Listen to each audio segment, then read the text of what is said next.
எல்லாருக்கும் வணக்கம் நண்பர்களே.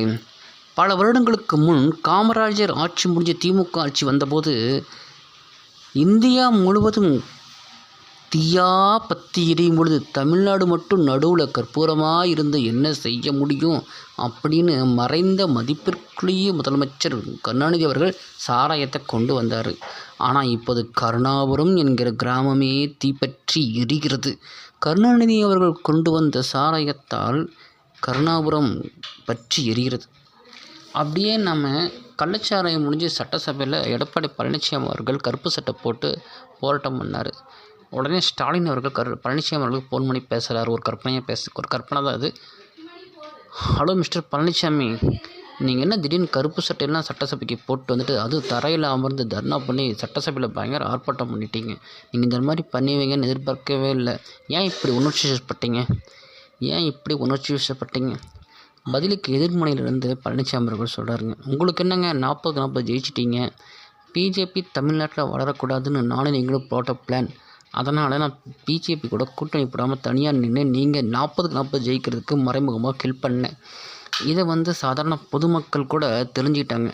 அதாவது நீங்கள் பிஜேபியும் அதிமுகவும் கூட்டணி போட்டால் 40-40 ஜெயிக்கும், அட்லீஸ்ட் 40-35 ஜெயிக்கும் அப்படின்னு அப்பாவி சாதாரண பொதுமக்களுக்கு தெரிஞ்சிருந்தும் கூட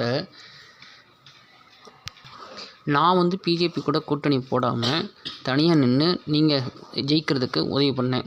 இது பொதுமக்களுக்கு தெரிஞ்சிருச்சு. பொதுமக்களுக்கு தெரிஞ்சாலும் கூட பரவாயில்ல, அவங்க மறந்துடுவாங்க. ஆனால் கட்சிக்காரங்களே 90% பேர் வெளிப்படையாக பேசுகிறாங்க. அதெல்லாம் நான் இப்போதைக்கு இதை பண்ணித்தாங்க ஆகணும் இப்படி பேசி முடிச்சுக்கிறாங்க. இது ஒரு கற்பனை. 2022 கள்ளக்குறிச்சியில் ஒரு தனியார் பள்ளியை சூறையாடினாங்க. அப்புறம் 2023 விழுப்புரத்தில் மரக்காணம்ங்கிற பகுதியில் கள்ளச்சாராயம் குடிச்சு 22 பேர் இறக்குறாங்க. அதுக்கடுத்து 2024 மீண்டும் வட மாவட்டங்களில் இந்தியாவையே உழுக்கும் அளவுக்கு ஒரு சம்பவம். கிட்டத்தட்ட 50க்கும் மேலே மரணம் அடைஞ்சிருக்கிறாங்க.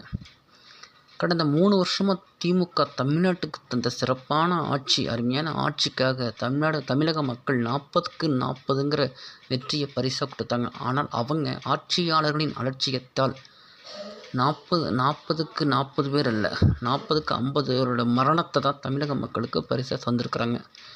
காவல்துறை அப்பாவி மக்களை பிடித்து இழுத்து மிரட்டி காவல்துறையோட வீரத்தை காமிச்சு அவங்கள உள்ளதள்ளி அவங்களுக்கு இருக்கிற காசெல்லாம் பிடுங்குகிற காவல்துறை ஏன் இந்த கள்ளச்சாராயம் காய்ச்சுகிற அல்லது விற்கிற வியாபாரிகள் மட்டும் கண்ணுக்கு தெரிவதில்லை? அப்பாவி ஏழை ஜனங்கள் மீது காட்டுற இந்த காவல்துறையோட வீரத்தை அதில் ஒரு பாதி நேரத்தை ஒரு இல்லீகல் பிஸ்னஸ், அதாவது அடாவடித்தனம், ரவுடிகள், கந்துவெட்டிக்காரர்கள் மற்றும் எத்தனையோ சட்ட விரோத நடவடிக்கையில் ஈடுபடும் நபர்கள் மீது நடவடிக்கை எடுக்கிறதில்ல. அப்படியே அவங்களுக்கு தெரிஞ்சாலும் கண்டும் காணாமல் போயிடுறாங்க. இந்த சம்பவத்திற்கு அந்த ஊரில் உள்ள அத்தனை அரசு அதிகாரிகளும் பொறுப்பேற்க வேண்டும். விஓ, தாசில்தார் மற்றும் காவல்துறை மற்றும் கலெக்டர். ரமணா படத்தில் ஒரு தரமில்லாத மோசமான அப்பார்ட்மெண்ட் கட்டுவதற்கு அப்ரூவல் தருவதற்கு முதலில் அந்த அப்ரூவல் ஆஃபீஸில் லஞ்சம் வாங்குகிற பியூன் முதற்கொண்டு உயர் அதிகாரிகள் அனைவருமே காரணம் என்று கூறுவதைப் போல அந்த ஊரில் உள்ள அனைத்து அரசு அதிகாரிகளுமே இதற்கு காரணம். இதில் என்ன ஒரு ஒற்றுமை என்றால், கடந்த அதிமுக ஆட்சி காலத்தில் சாத்தான்குளம் என்கிற ஊரில் ஜெயராஜ் பென்னிக்ஸ் போலீஸ் ஸ்டேஷன் கொலை வழக்கு தமிழகத்தையே உலுக்கியது.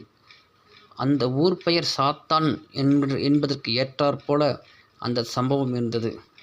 இப்போது கள்ளக்குறிச்சி என்கிற ஊர் பெயருக்கு ஏற்றவாறு கள்ளச்சாராயம் என்கிற சம்பவம்.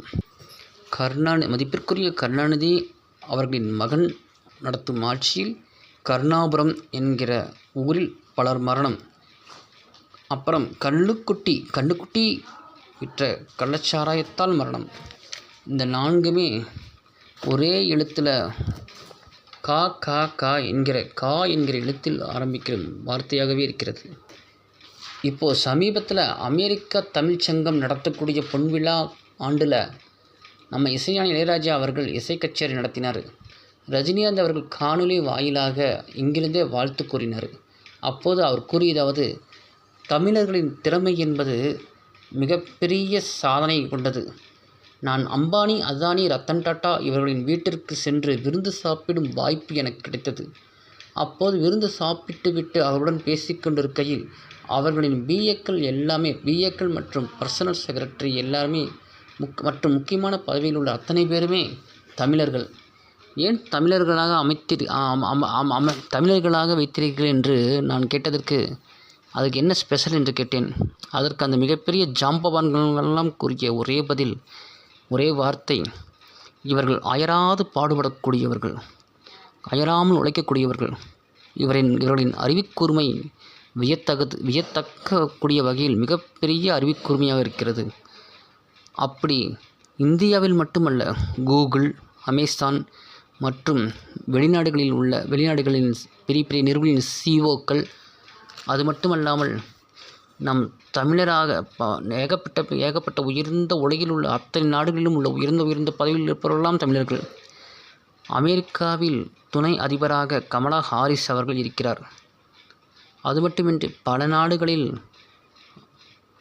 அதிபர்களாகவும் உயர்ந்த நிறுவனங்களின் சிஓக்களாகவும் இருக்கிறார்கள். ஆயிரக்கணக்கான வருடங்களுக்கு முன் தமிழன் கடற்கடந்து சென்று பாடிமன் சென்றான், பல நாடுகளை வென்றான், கொடி நாட்டினான். இந்தளவுக்கு புகழ்பெற்ற தமிழன் ஒரு குடிக்கு அடிமையாகி குடும்பம் நடுத்தருவுக்கு வர காரணமாகிறான். அதனால் தொலைநோக்கு பார்வையுடன் இந்த குடிக்கு கடிவாளம் என்பது போடவில்லை என்றால் லட்சக்கணக்கான குடும்பம் நடுத்தருவில் நிற்பது உறுதி என்று நான் கூறுகிறேன். மதிப்பிற்குரிய தூத்துக்குடி பாராளுமன்ற உறுப்பினர் கனிமொழி அக்கா அவர்கள் சென்ற ஆட்சியில், இந்த ஆட்சியில்தான் இளம் விதவைகள் நிறைய குடிக்கு அடிமையானதனால் இளம் விதவைகள் நிறையா ஆகிறார்கள் என்று கூறினார்கள். இப்பொழுது இளம் குழந்தைகள், பச்சிளம் குழந்தைகள் நடுரோட்டில் அனாதையாக நிற்கின்றன. இதற்கு இவர்களின் பதில் என்ன? இதற்கு கருப்பு சட்டை அணிந்த சட்டசபையில் ஆர்ப்பாட்டம் செய்த அதிமுக பழனிசாமி அவர்கள் புனிதரமல்ல. இதற்கு முன் இதேபோல கருப்பு சட்டை அணிந்து ஆர்ப்பாட்டம் செய்த ஸ்டாலின் மற்றும் உதயநிதி ஸ்டாலின் அவர்கள் புனிதரும் அல்ல. எதிர்க்கட்சி என்றால் கருப்பு சட்டை ஆர்ப்பாட்டம், ஆளுங்கட்சி என்றால் வெள்ளை சட்டை வீரவசனம். நன்றி, வணக்கம் நண்பர்களே. இந்த கருத்து உங்களுக்கு பிடிச்சிருந்த அந்த சேனலை சப்ஸ்கிரைப் பண்ணுங்கள், லைக் பண்ணுங்கள், ஷேர் பண்ணுங்கள், கமெண்ட் பண்ணுங்கள். நன்றி, வணக்கம் நண்பர்களே.